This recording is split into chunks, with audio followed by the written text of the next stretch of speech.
Hi guys! For today's video ay meron tayong aayusing hair guys. Actually, yung hair niya ay highlighted na at ako rin yung nag-highlights niyan. So, kinulayan ko rin siya ng 2 beses sa isang taon guys. At ayan, niriban ko muna siya bago ko siya hinighlights. So, actually, nag-level 8 to 9 na yung nape bottom area niya. So, ayan, binispray ko lang siya ng water yung pinaka-techniques ko dito para naman hindi agad-agad mag-brittle. At syempre, yung balancer natin by Wars Hair Products, nilagyan natin yung bleaching natin, hinaluan natin ito ng balancer, tapos yung ginamit ko rin dito ay 6% oxidizing cream. So, bago ko muna siya niriban, nilagyan ko muna yung rebonded niya ng balancer para hindi rin masunog. Dahil nga 'di ba, yung hair niya ay highlighted na rin. Para meron din naman tayong protection sa hair niya. Alam niyo naman talaga na napaka-crucial na nga gawin yung kanyang hair, guys. At ayan, dito sa kanyang right side ay nag-level 8 to 9 na rin yung highlights ko. At yung dito naman sa may likuran niya ay nag-level 7 pa. So, mamaya na natin siya babanlawan kapag nag-level 7 to 8.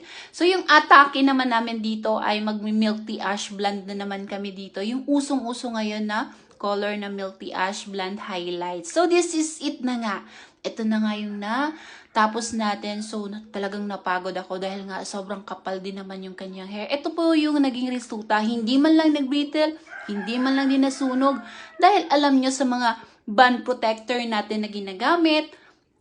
At syempre, samahan na rin natin ng knowledge technique at pray kay God na maganda yung resulta. At naging talagang mukhang bagay na bagay sa kanya, no? So, ayan, sobrang ganda-ganda-ganda na ng kanyang hair, guys. Pumuti siya lalo sa kanyang hair, nag-glow up pati siya. Dahil talaga namang yan yung gusto ng mister niya. So, nag-request yung mister niya. Dahil nga, nakaraan na ay ginawan ko rin siya nito. Tumubo na nga yung itim niya. So, ginawan ko na naman siya ulit, guys.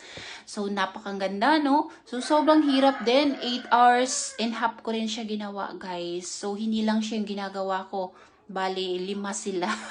Pero nakayanan ng powers natin, no? So, syempre, katuwang na rin yung mga staff natin. Thank you for helping me. So, yan na po yung naging result. At sobrang happy rin naman si Bethel sa naging outcome niya sa kanyang hair, guys. So, sobrang napagod ang lola ni Jen, guys. Dahil, naku, grabe talaga kakapal ng hair niya, guys. At super satisfied at worth it yung binayad niya dito. So, ayan, happy rin naman ako sa naging resulta ng kanyang hair. Pero talagang pagod na pagod yung lola nyo after. Kaya, ayan, ito, voice over na naman. Okay guys, thank you, bye-bye.